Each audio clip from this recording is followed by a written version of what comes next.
हम बताए थे इसमें कि कोई भी पदार्थ अकेले या अन्य पदार्थों के साथ जुड़कर एक या एक से अधिक नए भिन्न गुण वाले पदार्थों का क्या करता है, निर्माण करता है। तो इसी प्रक्रिया को क्या कहा जाता है, रासायनिक अभिक्रिया कहा जाता है। इसी प्रक्रिया को क्या कहा जाता है, रासायनिक अभिक्रिया कहा जाता है। अब रासायनिक अभिक्रियाएं की कुछ विशेषताएं भी होती हैं, रासायनिक अभिक्रिया की कुछ विशेषता भी होती है। क्या क्या विशेषता होता है, देखो।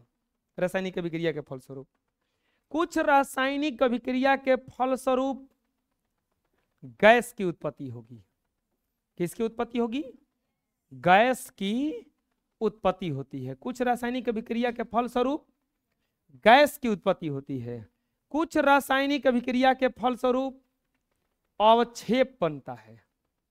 क्या बनता है, अवक्षेप का बनना। कुछ रासायनिक अभिक्रिया के फलस्वरूप अवक्षेप बनता है। कुछ रासायनिक अभिक्रिया के फलस्वरूप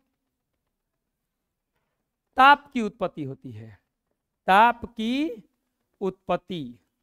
कुछ रासायनिक अभिक्रिया के फलस्वरूप क्या बनता है, ताप। कुछ रासायनिक अभिक्रिया के फलस्वरूप रंग में परिवर्तन हो जाता है, रंग में परिवर्तन हो जाता है, रंग में परिवर्तन हो जाता है। और कुछ रासायनिक अभिक्रिया के फलस्वरूप अवस्था में परिवर्तन होता है। किस में परिवर्तन होता है, अवस्था में परिवर्तन। तो रासायनिक अभिक्रिया की विशेषता 5 गो है। क्या क्या है, 5 गो। कौन कौन सा है, गैस की उत्पत्ति, अवक्षेप का बनना, ताप की उत्पत्ति, रंग में परिवर्तन, अवस्था में परिवर्तन। रासायनिक अभिक्रिया के 5 की विशेषता है, या तो गैस बनेगा, नहीं तो अवक्षेप बन जाएगा, कुछ न कुछ अवक्षेप बन जाएगा। अवक्षेप क्या है बताएंगे आगे। कुछ रासायनिक अभिक्रिया के फलस्वरूप किसका उत्पत्ति होता है, ताप का। कुछ रासायनिक अभिक्रिया के फलस्वरूप रंग में परिवर्तन हो जाता है, उसमें किसमें परिवर्तन हो जाता है, रंग में। और कुछ रासायनिक अभिक्रिया के फलस्वरूप किसमें परिवर्तन हो जाता है, अवस्था में परिवर्तन होता है। किसमें परिवर्तन होता है, अवस्था में। अब बारी बारी से हम लोग देखेंगे कि गैस में की उत्पत्ति कैसे होती है। कुछ रासायनिक अभिक्रियाएं ऐसी हैं जिसके फलस्वरूप गैस की उत्पत्ति होती है। कैसे,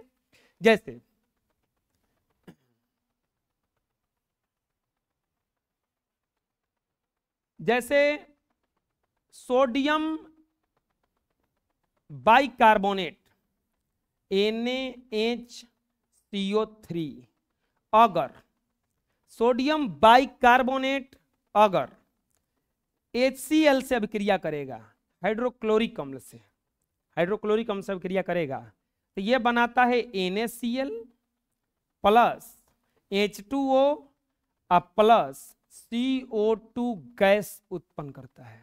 कौन सा गैस उत्पन्न करता है, CO2। सोडियम हाइड्रोक्साइड हाइड्रोक्लोरिक अम्ल से अभिक्रिया करके सोडियम क्लोराइड बनाता है और जल बनाता है, और साथ में क्या उत्पन्न करता है, कार्बन डाइऑक्साइड गैस उत्पन्न करता है। जैसे इसका एग्जाम्पल है, अगला एग्जाम्पल हो सकता है इसका K2O अगर H2SO4 से अभिक्रिया करेगा, H2SO4 से अभिक्रिया करेगा, K2O नहीं K2, K पोटेशियम जो है H2SO4 से अभिक्रिया करेगा, तो ये बनाएगा K2SO4, हाइड्रोजन गैस उत्पन्न करेगा, हाइड्रोजन गैस उत्पन्न करेगा। तो कुछ अभिक्रिया के फल स्वरूप गैस की उत्पत्ति होती है। देखिए यहां पे कौन सा गैस बना, CO2, यहां पे कौन सा गैस बना, H2, हाइड्रोजन गैस। अब ये कंफ्यूजन हुआ होगा कि आप ये लिख कैसे रहे हैं, हो रहा है कंफ्यूजन ना। आम्ल क्षार और लवण पढ़ना है वो चैप्टर, ठीक इसका अगला है, उसमें सब क्लियर हो जाता है। देखो अगर धातु किसी अम्ल से अभिक्रिया करेगा, अगर धातु किसी अम्ल से अभिक्रिया करेगा तो ये लवण बनाएगा और गैस उत्पन्न करेगा, और हाइड्रोजन गैस उत्पन्न करता है। कौन सा गैस उत्पन्न करता है, हाइड्रोजन गैस। अगर धातु के कार्बोनेट, धातु के कार्बोनेट, अगर धातु के कार्बोनेट या बाइकार्बोनेट, बाइकार्बोनेट अम्ल से अभिक्रिया करेगा, अम्ल से अभिक्रिया करता है तो ये लवण बनाता है, प्लस जल बनाता है और प्लस CO2 गैस मुक्त करता है। कौन सा गैस मुक्त करता है? CO2। अगर धातु का ऑक्साइड, धातु के ऑक्साइड अम्ल से अभिक्रिया कराइएगा, इसका किससे अभिक्रिया कराना है? अम्ल से, तो ये लवण बनाता है और जल बनाता है, लवण बनाता है और जल बनाता है। अगर क्षार का अम्ल से अभिक्रिया कराते हैं, आप अम्ल से अभिक्रिया कराते हैं तो ये लवण बनाता है और जल बनाता है। अब ये थोड़ा सा समझना ध्यान से कि कैसे कैसे होता है। ये धातु अम्ल से अभिक्रिया करेगा, अगर खाली धातु होना चाहिए तो धातु तो जानते हैं ना, सोडियम, मैग्नीशियम, एल्युमिनियम, ये सब धातु है, पोटेशियम, कैल्शियम। तो धातु अम्ल का नाम में 3 गो अम्ल खाली याद कर लो। H2SO4 सल्फ्यूरिक अम्ल है, हाइड्रोक्लोरिक अम्ल है, कौन सा अम्ल है? हाइड्रोक्लोरिक अम्ल है, और HNO3, ज्यादा नहीं, 3 गो खाली अम्ल का नाम याद कर लो। सल्फ्यूरिक अम्ल, हाइड्रोक्लोरिक अम्ल और नाइट्रिक अम्ल कहलाता है। ये कौन सा अम्ल कहलाता है?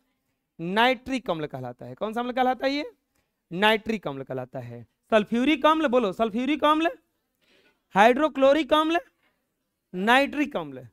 देखो अभी हम समझा दे रहे हैं, इतना से आप कोई भी इक्वेशन लिखना सीख जाओगे। अब सल्फ्यूरिक अम्ल, हाइड्रोक्लोरिक अम्ल और नाइट्रिक अम्ल। धातु में 3-4 को धातु याद कर लो, sodium, potassium, calcium, magnesium, aluminium, हो जाएगा इतना से। सोडियम का संयोजकता होता है 1, इसका 1, इसका 2, इसका 2, इसका संयोजकता याद हो गया। इसके बाद में अम्ल के में खाली 3 गो, H2SO4, हाइड्रोक्लोरिक अम्ल और HNO3। अब याद करो धातु के कार्बोनेट, कार्बोनेट का सूत्र क्या होता है? हम लिखवा चुके हैं मूलक में, CO3 CO।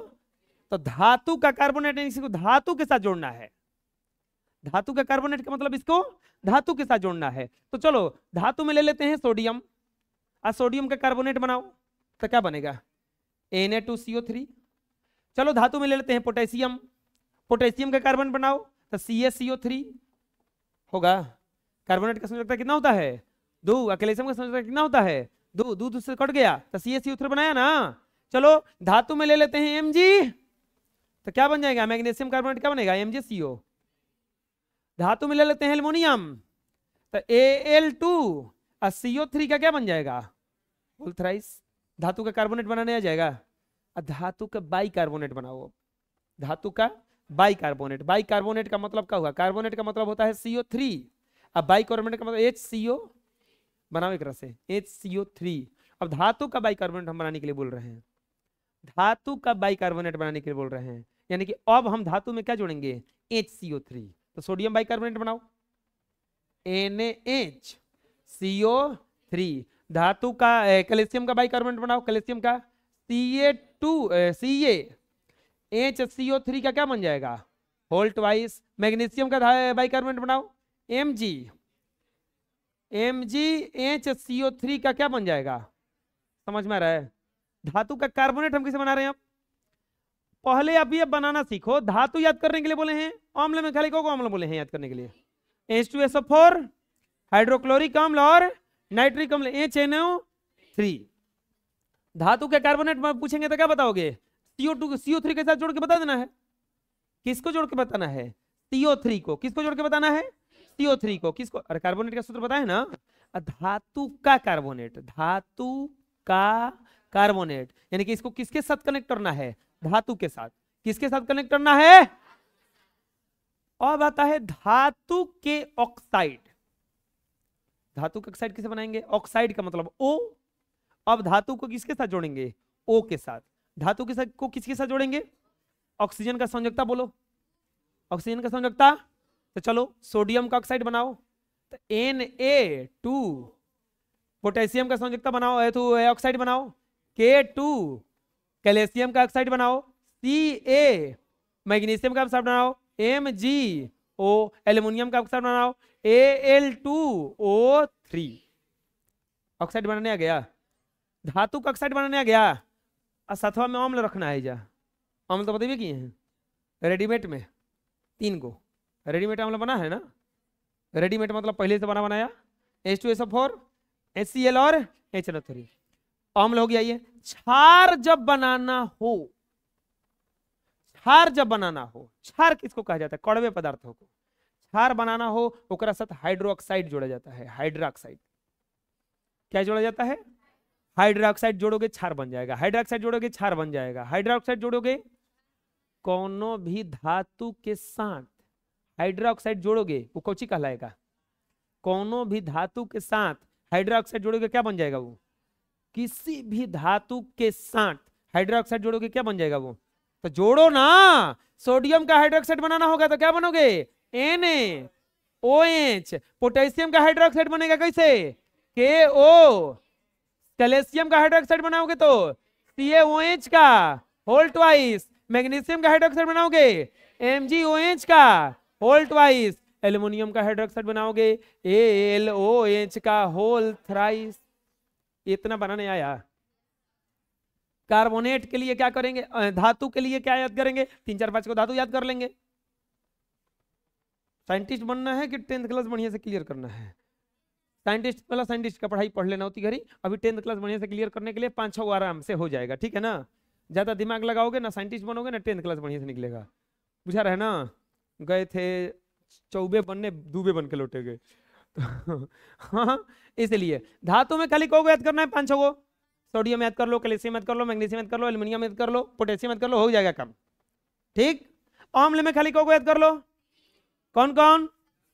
सल्फ्यूरिक अम्ल, नाइट्रिक अम्ल और हाइड्रोक्लोरिक अम्ल। सल्फ्यूरिक अम्ल का सूत्र H2SO4, नाइट्रिक अम्ल का सूत्र HNO3 और हाइड्रोक्लोरिक अम्ल का सूत्र HCl। हो गया।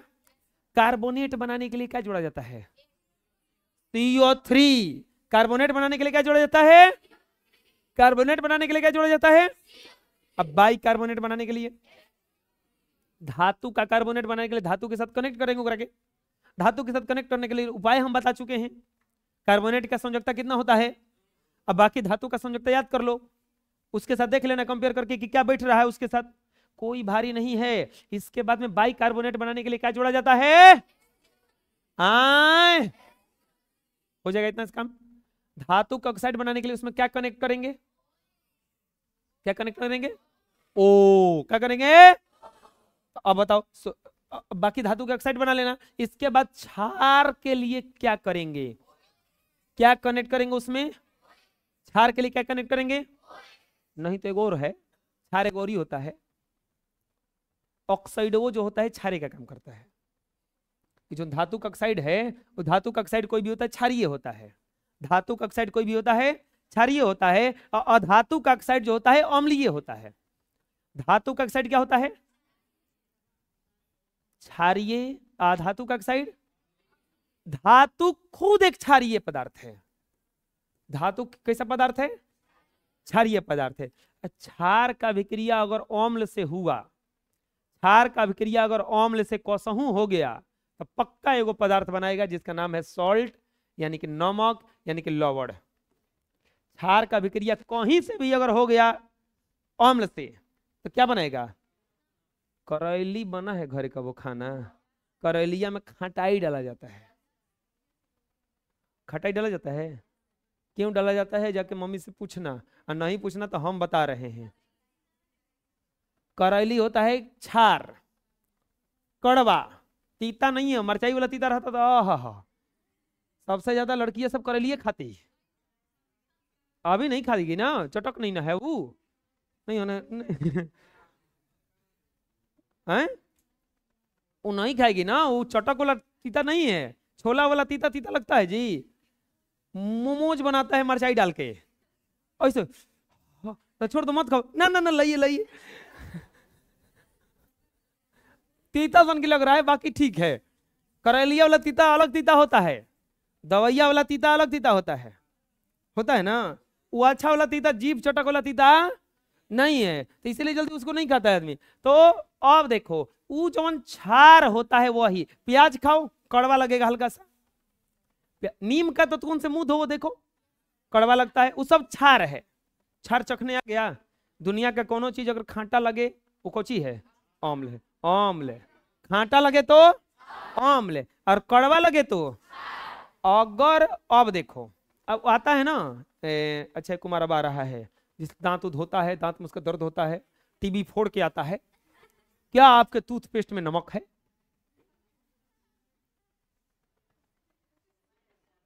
पूछने आता है ना, हम लोग इतना दिन से मुंह धोरे कभी नहीं आया, उसमें पता नहीं कैसे आ जाता है। तो ससुरा आता है तो नमक देखेगा ना तो लेटरिन देखेगा।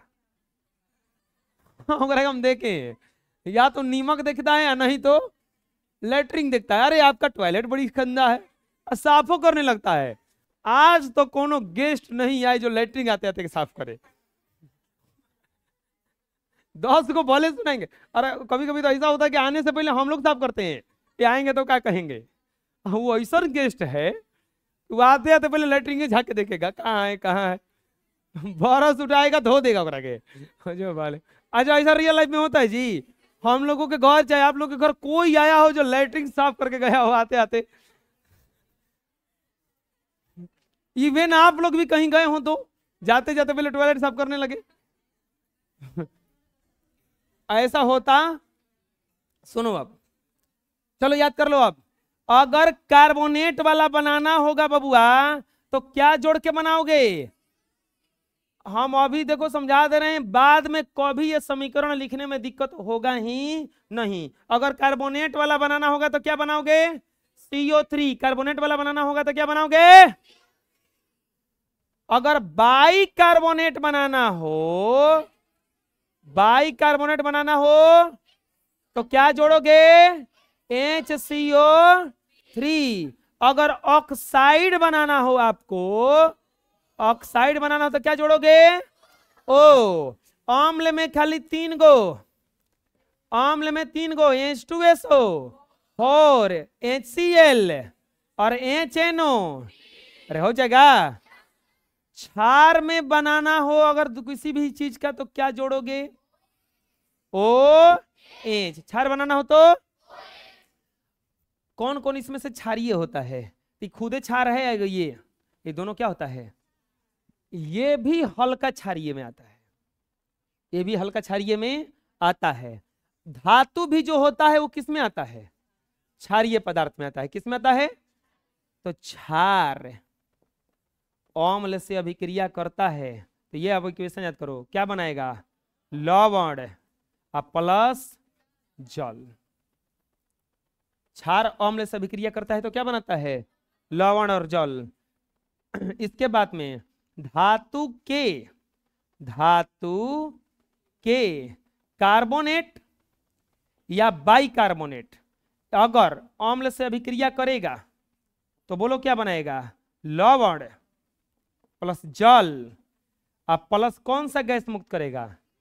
तो बोलोगे कि CO2 कैसे मुक्त हो रहा है, थोड़ा ये समझाइए। अब कार्बोनेट के पास कार्बन है, अब बाइकार्बोनेट के पास भी कार्बन है, यह कार्बन में ऑक्सीजन से संयोग करके क्या बना देता है?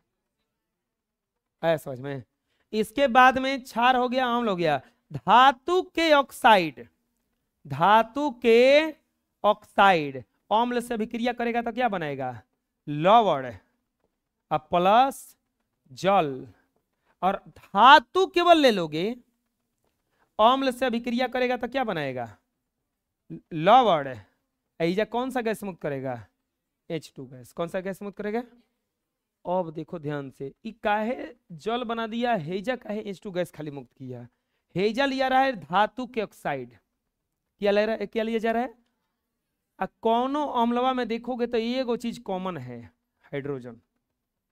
अम्ल का डिफिनीशन यह है कि वे पदार्थ जो जल में घुल करके H+ आयन देते हैं उसे ही क्या कहा जाता है?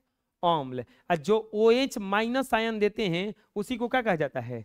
क्षार। ये अम्ल का और क्षार का डिफिनीशन ही है। तो इस सब में कौची है? H। अब जैसे ही धातु का कार्बोनेट लिए तो में O है अम्ल है, अम्ल तो एच, पानी बनने के लिए एच चाहिए और क्या चाहिए बगल में, ओ, एच चाहिए और क्या चाहिए, ओ, तो दोनों मिला करके एच और ओ मिलकर क्या बना देगा, H2। लेकिन अगर धातु खाली ले लेंगे तो धातु में चलो ले लिए सोडियम, क्या ले लिए, अम्ल कोनो रखो ही जा, धातु में ले लिए सोडियम, अम्ल कोनो रखो H2HCl। अरे बबुआ Na और Cl तो मिल जाएगा करके, NaCl। अब भाई हाइड्रोजनवा के कहीं ऑक्सीजन मिल रहा है तो ये खाली हाइड्रोजन नहीं रह जाएगा, बुझा गया कि धातु अगर अम्ल से अभिक्रिया करेगा तो क्या बनेगा, लवण प्लस H2 गैस। क्यों बनाएगा, क्योंकि इसको ऑक्सीजन मिला ही नहीं कहीं से ना, लेकिन ऑक्सीजन है ही नहीं है, ऑक्सीजन नहीं तो मिलेगा कहां से करेंगे। लेकिन अगर धातु का ऑक्साइड ले लो, अब धातु का ऑक्साइड में बोलो कौन सी ले ले, K2O ले लें, पोटेशियम ऑक्साइड है ना, कोई अम्ल ले लो H2SO4, ये SO4 इसके पूरे पूरा साथ आ जाएगा, तो K2SO नहीं K2SO4 प्लस, अब हे में क्या ऑक्सीजन बच गया का, हेने से हाइड्रोजन बच गया तो क्या बना देगा, काहे जल बना, समझ में आ गया, बुझा रहा है ना।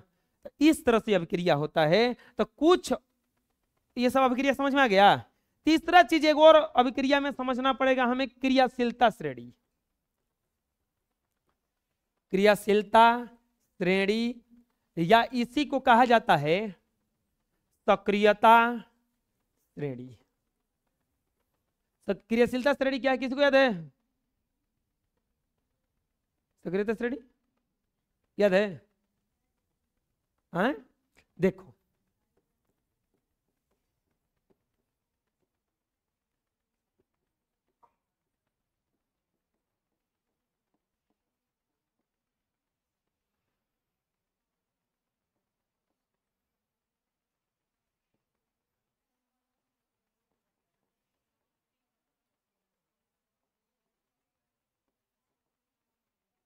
देखो ये है आपका सक्रियता श्रेणी। सक्रियता श्रेणी इसी को कहा जाता है, जैसे जैसे हम नीचे आते हैं तैसे तैसे तत्वों का सक्रियता, क्रियाशीलता घटते जाता है। क्रियाशीलता क्या कर जाता है, बोले कि श्रेणी का काम क्या है, ये श्रेणी इतना खतरनाक है कि ये अपने नीचे वाले को हटाता रहता है, अपने नीचे वाले को क्या करता है, हटाता रहता है। जैसे अगर अगर NaCl प्लस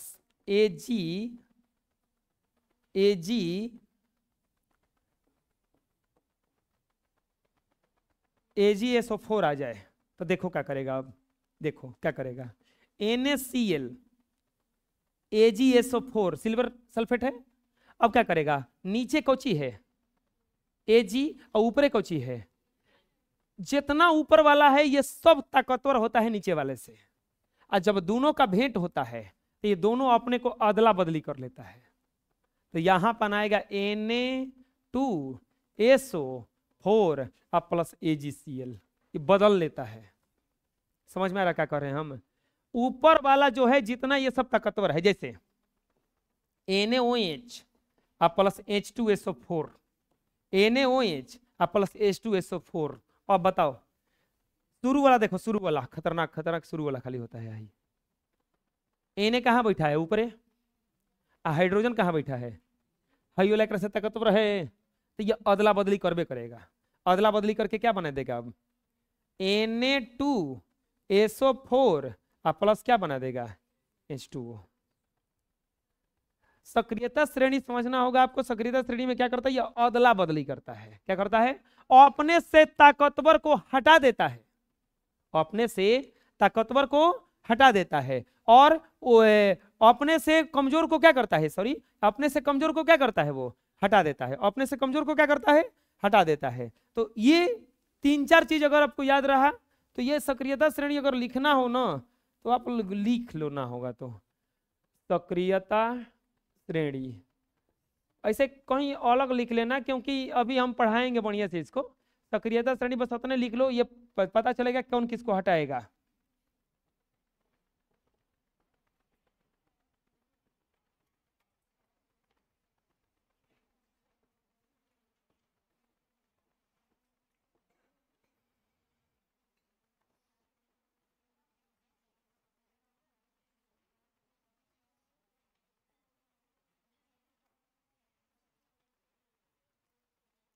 जैसे जैसे नीचे आएंगे वैसे वैसे इसका सक्रियता क्या कर जाता जाएगा, घटता जाएगा।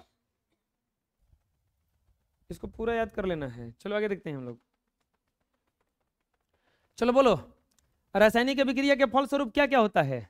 गैस बनता है, दूसरा क्या बनता है? अवक्षेप। क्या बनता है? अवक्षेप। इसके बाद तीसरा चीज क्या बनता है? ताप में परिवर्तन होगा, चौथा रंग में परिवर्तन होगा, और पांचवा अवस्था में परिवर्तन होगा। क्या परिवर्तन होगा? अवस्था में परिवर्तन होगा। अब अवक्षेप देखते हैं। गैस की उत्पत्ति क्या होगा कि किसी किसी अभिक्रिया के फलस्वरूप गैस की उत्पत्ति होती है।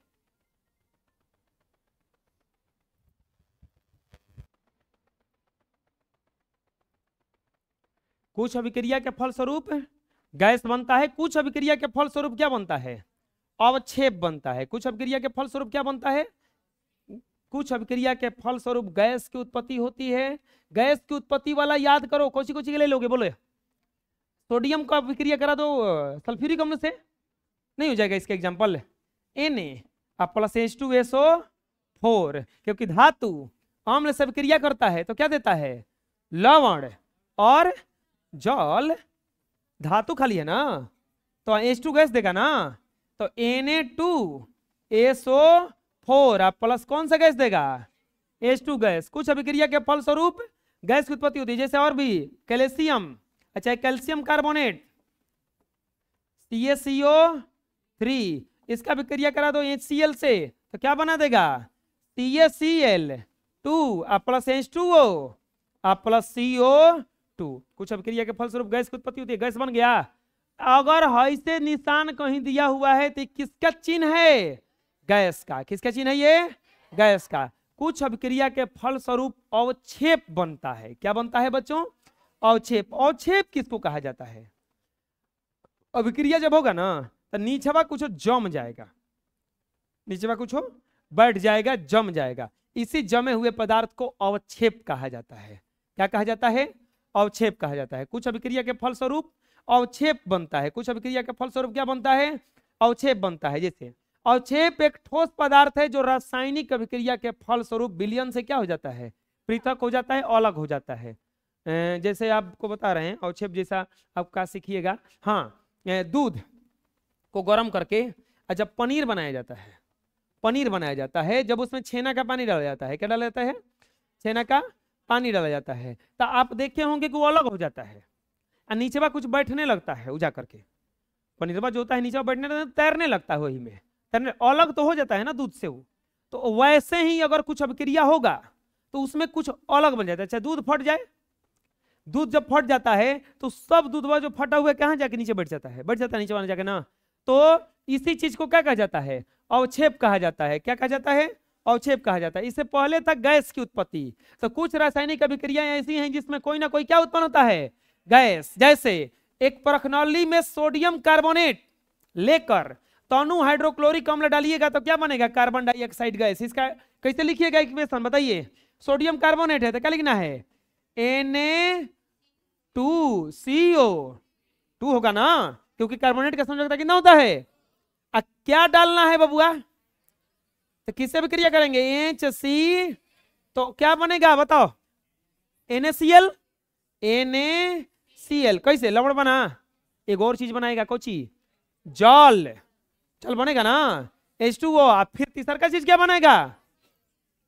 CO2, carbon dioxide gas. दानेदार जस्ता की अभिक्रिया हाइड्रोक्लोरिक अम्ल से कराने पर या तनु सल्फ्यूरिक अम्ल से कराने पर कौन सा गैस उत्पन्न होता है? Hydrogen gas. दानेदार जस्ता है, जस्ता दानेदार हो चाहे कुछ हो उससे मतलब नहीं है। जस्ता, जस्ता का सूत्र क्या होता है? कैसा कौन सी अभिक्रिया कराना है? तो H2SO नहीं, हाइड्रोक्लोरिक अम्ल H2SO4 नहीं होता है, HCl ना। HCl के कराने पर कौन सा गैस उत्पन्न होगा? Hydrogen gas. कौन सा गैस? तो इसका इक्वेशन क्या होगा बताओ? Zn, जिंक का संयोजकता 2 होता है ना, तो ZnCl प्लस हाइड्रोजन गैस में क्या बनेगा? H2। एक और लिखा हुआ है नीचे बा, हाइड्रोक्लोरिक अम्ल से करा दीजिए या तनु सल्फ्यूरिक अम्ल से। तो एक और इक्वेशन हो सकता है ZN प्लस H2SO4। तो अभिक्रिया करके क्या बनाएगा बताइए, ZnSO4 प्लस H2 गैस। ये क्या किया गया है यहाँ पता चला, धातु किसके साथ अभिक्रिया कराया हुआ है, अम्ल से। धातु अम्ल से अभिक्रिया करके क्या देता है, लवण और हाइड्रोजन।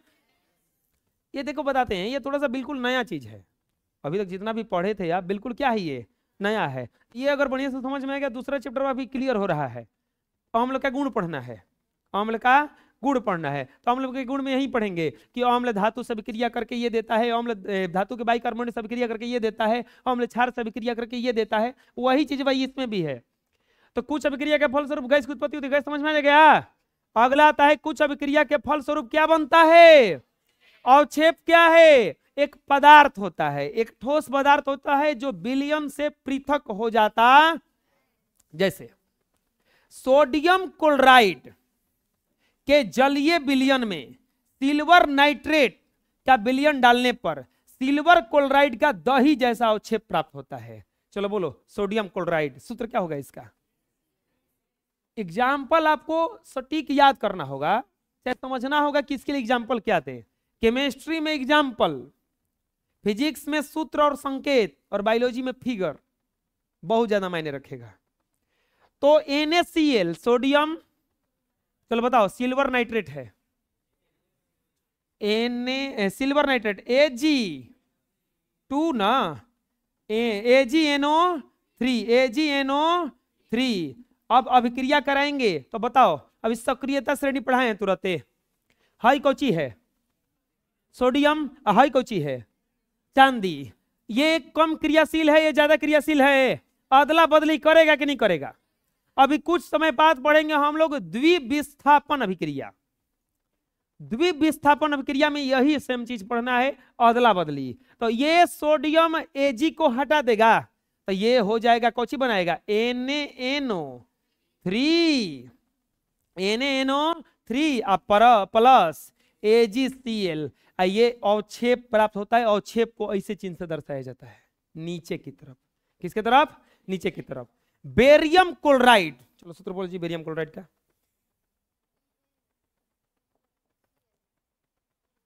बेरियम का संयोजकता 2 होता है। बेरियम क्लोराइड के जलीय विलयन में तनु सल्फ्यूरिक अम्ल डालने पर, बोलो सल्फ्यूरिक अम्ल H2SO4। बताओ बचिया कि गिवन में क्या देगा। अब ये यहां पे क्या करेगा, सक्रियता श्रेणी याद करो, H2 है, इसको चेंज करेगा ही करेगा। ऐसे भी बोल रहा है कि बेरियम सल्फेट का सल्फेट अवक्षेप देता है, तो क्या ये चेंज का, ये चेंज कर लेगा अपने में। तो क्या बनेगा ये BaSO4 अब प्लस एक और बनेगा, भी Cl बच गया है, से कुछ बच गया है। तो H2 और Cl मिलके बनेगा कुछ HC। बुझा गया, कोई दिक्कत है, आ रहा है समझ में क्या हो रहा है। अब हाई अवक्षेप बना है तो इसके नीचे क्या दे देंगे, तीर का चिन्ह, नीचे की तरफ तीर का। ये दोनों समझ में आ गया। कुछ अभिक्रिया की विशेषता क्या क्या है, एक अभिक्रिया में गैस बनेगा, दूसरा में अवक्षेप, गैस बनेगा और अवक्षेप बनेगा। तीसरा काम होगा रंग में परिवर्तन। कब कपार ऊपर फूल जाता है, फूला है, मम्मी पहले तो गुस्सा के इतना बात सुनाती हैं, फिर क्या करती हैं बताओ, हल्दी लाएंगी, पीसेंगी, हल्दी आ रहता है पियर पियर, तब जाएंगे खैनी खाने वाले के पास, कहीं से क्या मांग के लाएंगी, चूना, उसमें डालेंगी, कैसा हो जाएगा वो, लाल हो गया ना, लाल हो गया ना। रंग में परिवर्तन हुआ कि नहीं हुआ। तो कुछ अभिक्रिया के फल स्वरूप रंग में भी परिवर्तन होता, कुछ अभिक्रिया के फल स्वरूप रंग में भी परिवर्तन होता। कुछ रासायनिक अभिक्रियाओं के फल स्वरूप पदार्थों के रंग में क्या होता है, जैसे पोटेशियम पर मैग्नेट के बैगनी रंग के विलयन में थोड़ा थोड़ा करके नींबू का रस निचोड़ने पर विलयन का रंग धीरे धीरे क्या होने लगता है, गायब होने लगता है। पोटेशियम पर मैग्नेट के ये विलयन का रंग थोड़ा थोड़ा क्या होने लगता है, गायब होने। पर मैग्नेट के विलयन में थोड़ा थोड़ा करके नींबू निचोड़िएगा जब, तो विलयन का रंग थोड़ा थोड़ा क्या होने लगेगा, गायब। पोटेशियम डाइक्रोमेट के अम्लीय विलयन का रंग नारंगी होता है। पहले से क्या होता है? नारंगी होता है। पोटेशियम डाइक्रोमेट के अम्लीय विलयन का रंग पहले से क्या होता है? नारंगी होता है। यदि उसमें सल्फर डाइऑक्साइड गैस प्रवाहित किया जाए तो विलयन का रंग नारंगी से क्या हो जाता है? ये भी लिख सकते हैं कि हल्दी का रंग पीला होता है, जब हल्दी में चूना मिलाया जाता है तो उस हल्दी का रंग क्या हो जाता है? लाल हो जाता है। तो बताओ, तीन को चीज पढ़ाए, पहला में गैस की उत्पत्ति हुआ, दूसरा में अवक्षेप, और तीसरा में क्या बना?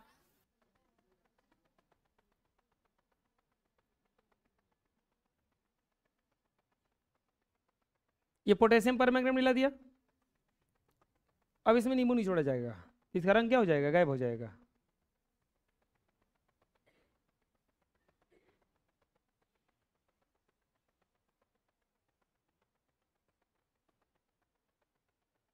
नींबू है ना?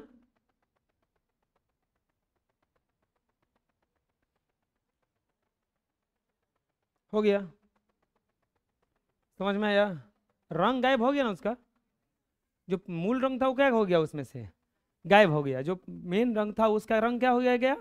गायब। तो ये होता है अभिक्रिया के फलस्वरूप रंग में परिवर्तन। ये पानी लिया, ये पोटेशियम परमैंगनेट है,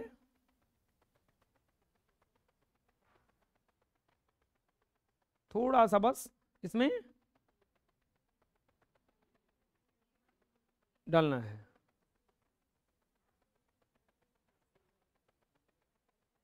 अच्छा, उसको बचा भी लिया है, देखो निकालेगा उसमें से, देखो हो गया। ये रंग बल ऐसा है, रंग है इसका गुलाबी रंग है ना। इसके बाद ये डाला नींबू, इसका रंग क्या हो गया? देखो, तो इसी को कहा जाता है रंग में परिवर्तन। रंग में परिवर्तन हुआ कि नहीं हुआ? दूसरा हम लोग देखेंगे पोटेशियम परमैंगनेट।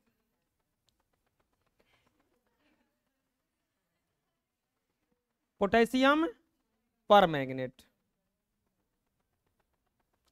घरे जाके खींचिएगा, चीनी डालिएगा, चाय पत्ती डाल दीजिएगा उसी में। अरे पी मत जाना, पोटेशियम परमैंगनेट है वो। फिर बोलना मत हमको कि सर जी बताए थे। ई लोग का तो सफेद दाग कहियो खत्म ही नहीं हो रहा है। हाँ, बकलोल जैसन साइकिल में से निकालता है, देखो।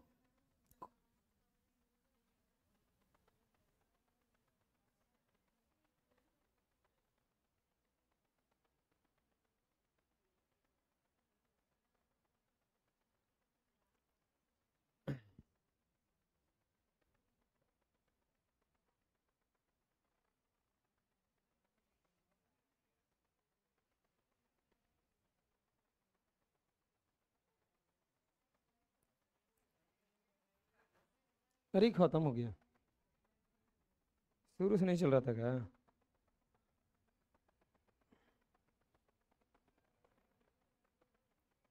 देखो डाल रहा है ना उसमें, SO2 गैस प्रवाहित किया जा रहा है, SO2 गैस प्रवाहित किया जा रहा है। तो उसका जो रंग है वो नारंगी से क्या हो गया? हरा हो गया। नहीं हुआ? दिख रहा है ना? नारंगी से क्या हो गया? हरा हो गया। फिर से देखो यहाँ पे, ये ऐसा गैस रंग है। अब इसमें पाइप से SO2 गैस क्या किया जा रहा है? इसमें प्रवाहित किया जा रहा है। देखो SO2 गैस प्रवाहित हुआ, इसका रंग नारंगी से क्या हो गया? हरा। ऑरेंज टू हो गया ना, नारंगी से हरा। तो कुछ अभिक्रिया के फलस्वरूप गैस बनता है, कुछ अभिक्रिया के फलस्वरूप अवक्षेप बनता है, और कुछ अभिक्रिया के फलस्वरूप रंग में परिवर्तन हो जाता। याद हो जाएगा? अगला, कुछ अभिक्रिया के फलस्वरूप ताप में परिवर्तन होता है। कुछ अभिक्रिया के फलस्वरूप क्या होता है? ताप में परिवर्तन होता है। घरे कभी चूना आया है पेंट मारने के लिए? अब तो चूना खैर आता नहीं है, कॉली चूना, बिना बुझा हुआ चूना कहा जाता है इसको। अगर उसको आप पानी में डालिएगा तो वो पूरा खोलने लगता है। देखें, कॉली चूना पर अगर पानी डालिएगा वो पूरा पानी क्या होने लगेगा? अगर उसके प्लास्टिक के बर्तन में उसको पिघला दोगे ना रख करके, वो पिघला देगा। वो उसको नाद उद में घड़ा वगैरह में डाला जाता है ताकि गर्म होने पर वो पिघले नहीं, बहुत गर्म होता है वो। तो कली चूना के ढेले पर अगर जल गिराया जाएगा, यानी कि CaO, यह है कली चूना, अगर इस पर क्या गिराएंगे हम, जल, तो ये CaOH का होल्ट वाइज कैल्शियम हाइड्रोक्साइड बनाएगा। अब प्लस उत्पन्न कौन सी करेगा, ताप।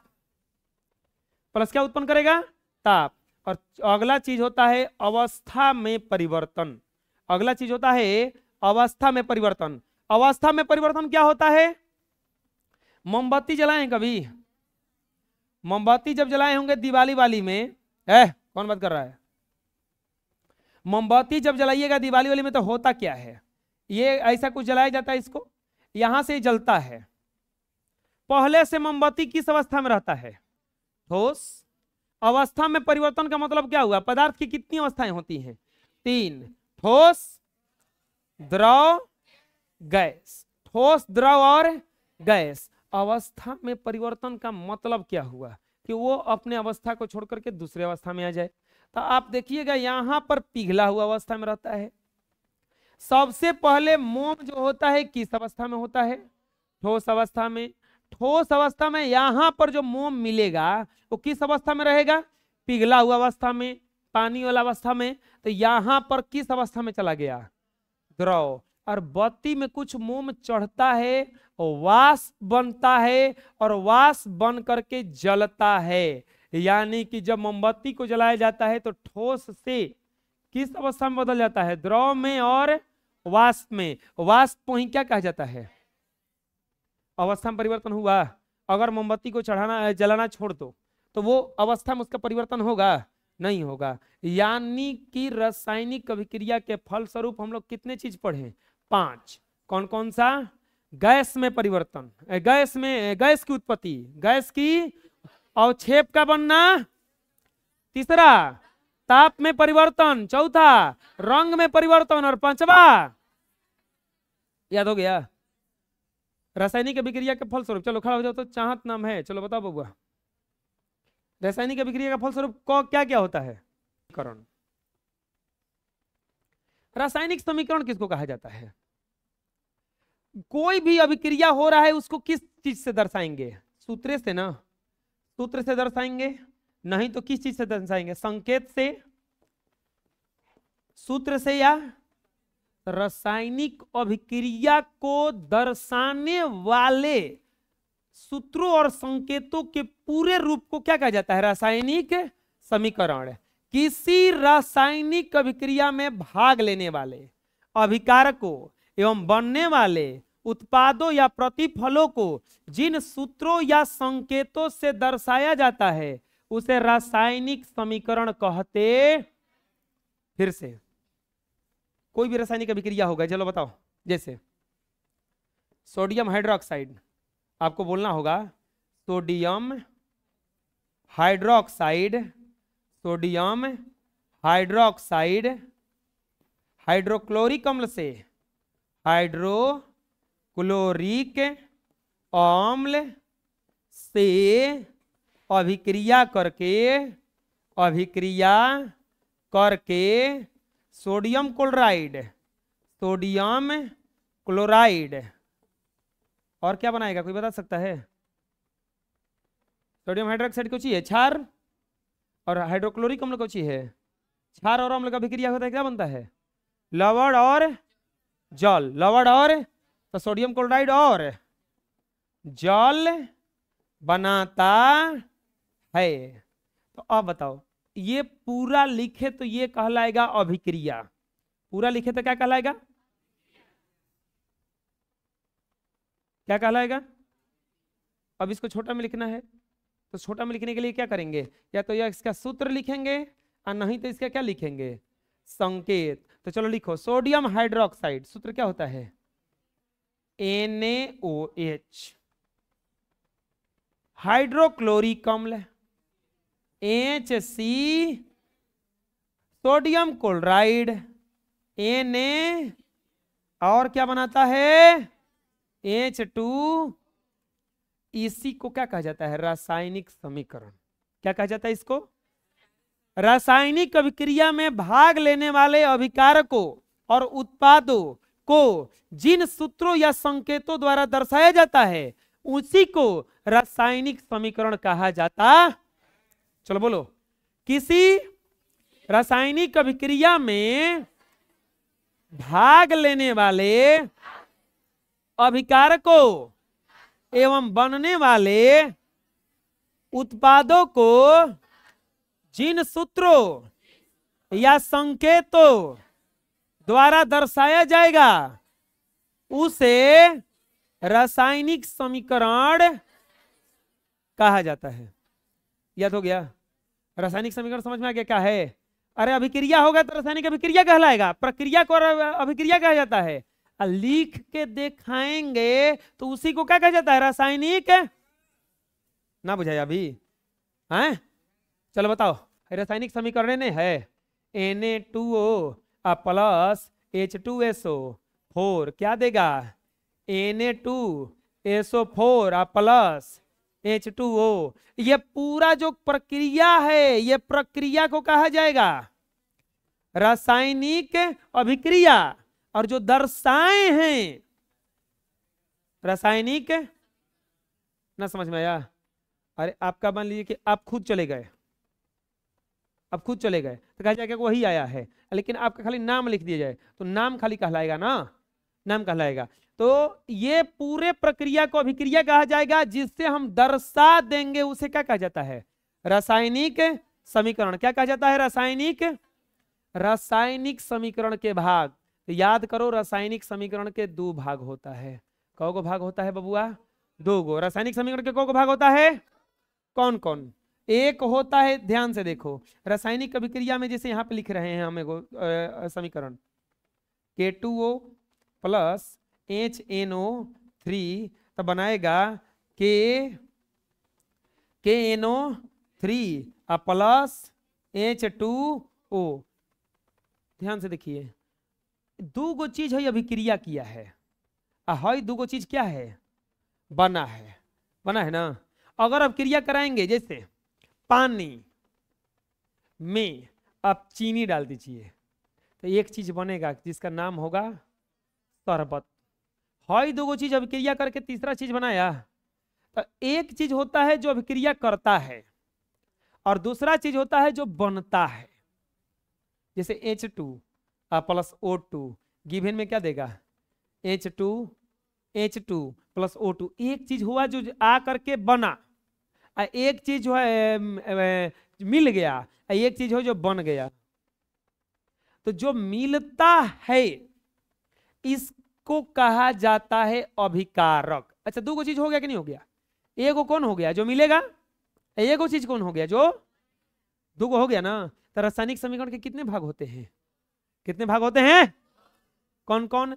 तो अब देखो, रासायनिक अब बीचवा में एगो पक्का रहेगा, कोची के चिन्ह? तीर का। किसका चिन्ह रहेगा?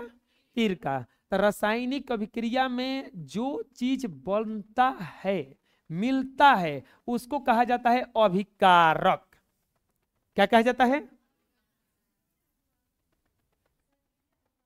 साइकिल देखिए तो जी। अच्छा, ईटा पे है? आ रहे हैं, देख रहे हैं हम।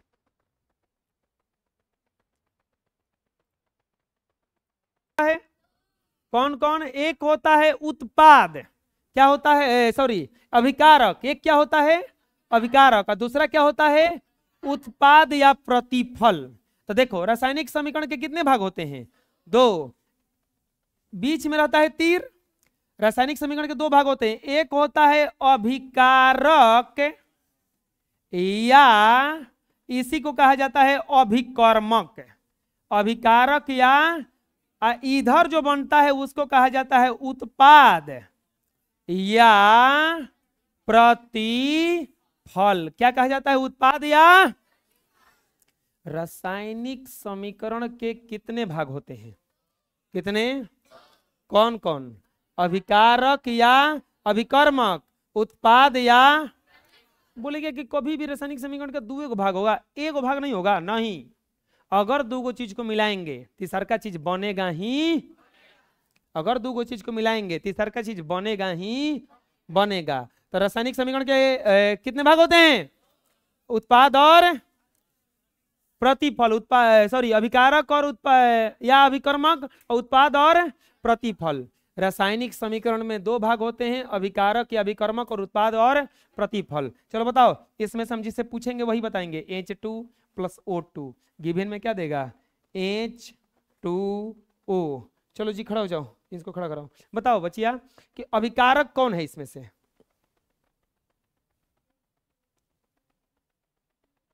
H2 + O2 ये क्या है?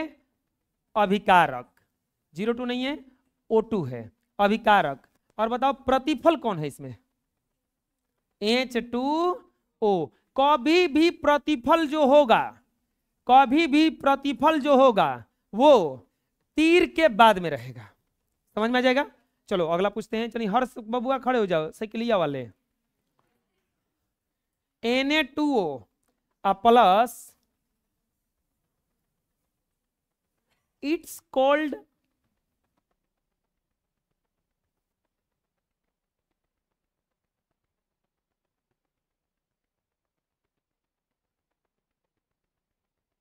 हाँ Na2O प्लस, मान लो यहां पे ले लिए HCl, तो ये बनाया NaCl प्लस H2O। चलिए बताइए बबुआ इसमें अभिकारक कौन है?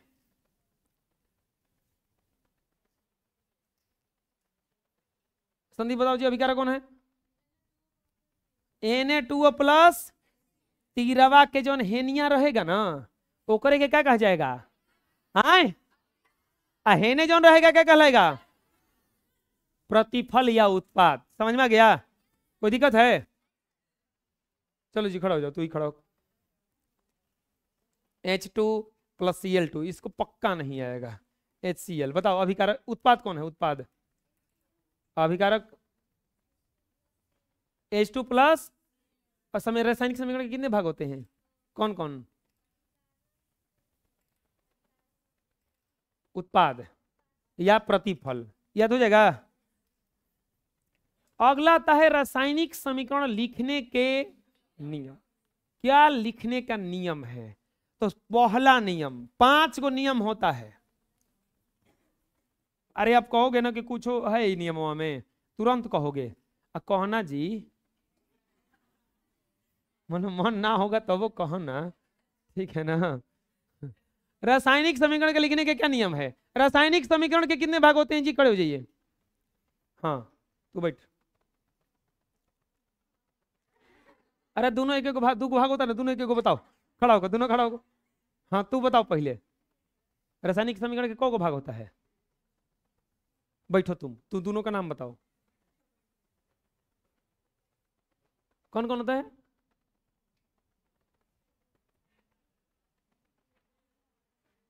तुम बताओ जी।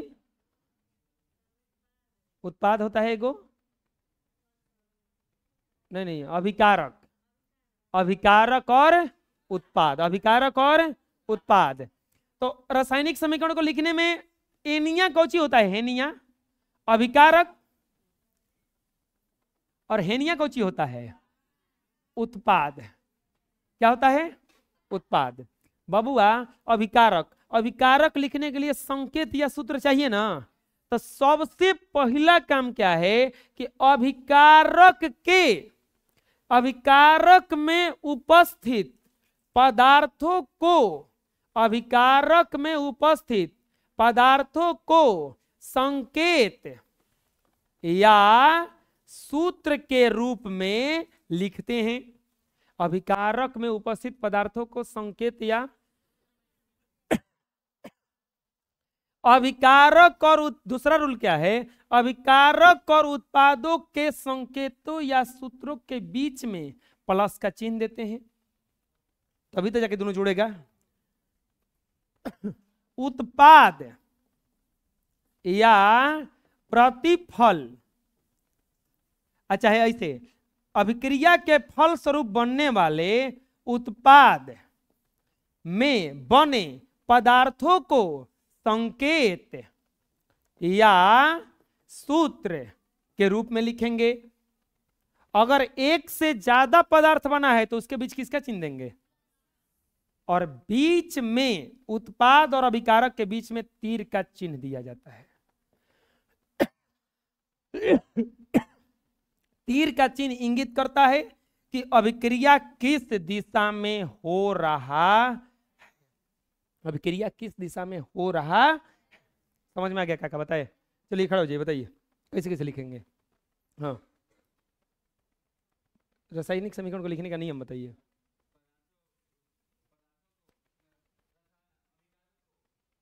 अभिकारक में, हड़बड़ाइए मत, आराम से बताइए। अभिकारक में उपस्थित, हाँ, उसके बीच में प्लस का चिन्ह देंगे। हाँ,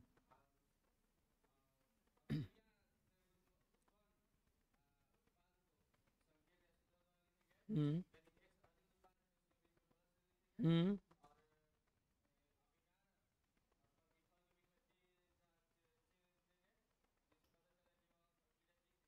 बहुत बढ़िया, बैठो। समझ में आ गया क्या क्या है? आसान था ना? बोलो ये है। बोले थे ना बोलने के लिए। रासायनिक समीकरण को लिखने का कौन नियम है? 5 गो। देख लो वही चीज है। अभिक्रिया के अभिकारकों को उनके संकेतों या आणु सूत्रों के पदों में समीकरण के बाईं ओर लिखा जाता है। अभिकारक के सूत्रों के बीच प्लस का चिन्ह दिया जाता है। अभिक्रिया के प्रतिफलों और संकेतों को अणु सूत्रों के पदों में दाईं ओर लिखा जाता है। प्रतिफलों के सूत्रों के मध्य प्लस का चिन्ह दिया जाता है। अभिकारक और प्रतिफल को एक तीर चिन्ह द्वारा प्रदर्शित किया जाता है। तीर का चिन्ह यह दिखाता है कि अभिक्रिया किस दिशा में हो रहा है। तीर का चिन्ह दिखाता है कि अभिक्रिया किस दिशा में हो रहा है। समझ में आ गया?